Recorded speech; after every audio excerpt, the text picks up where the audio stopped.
Okay. Good afternoon, everybody. In this video, I'm going to demonstrate the use of a defibrillator, conventional defibrillator, and an automated external defibrillator. So let me start with the conventional defibrillator. This machine that you can see here is a conventional biphasic defibrillator, and the parts of the defibrillator include the main screen, then the energy select button, and then of course it has these numbers written here. So you can see 1, 2 and 3. These numbers depict the sequence in which defibrillation is to be performed. The other parts of the defibrillator include the paddles. So these are the paddles. Yeah, you can see that in my left hand I am holding the sternal paddle, and in my right hand I am holding the apex paddle. Okay, so it's written very clearly, and on top of the sternal paddle you can see that there is a color coded indicator. So when I place it on the chest, that color coded indicator will change from red to green if the contact is good. So when I place the defibrillator paddles, I have to make sure that contact is good. So these are the paddles.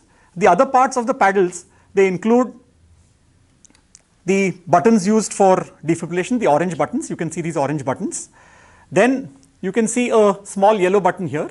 So the yellow button allows you to charge using the paddles itself. Okay. Now holding the paddles is an important step. So it's good to hold the paddles in your fingers. Yeah. So leave your thumbs free for pressing the defibrillator buttons whenever required. You can use the right side thumb for charging the defibrillator as well.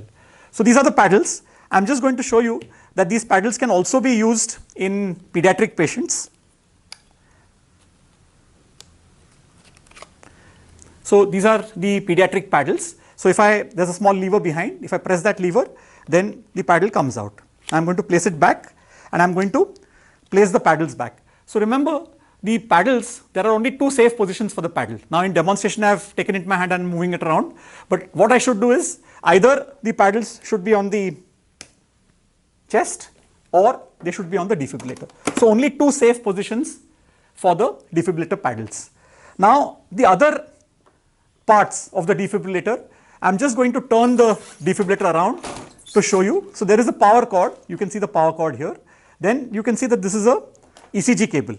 So I can attach the ECG cable to the patient and use the ECG cable to get the ECG reading on the defibrillator monitor. Usually in emergencies, the defibrillator paddles themselves will act as monitor. You can see here that the buttons on the screen, on the selector, energy selector, there is a off button, there is an AED on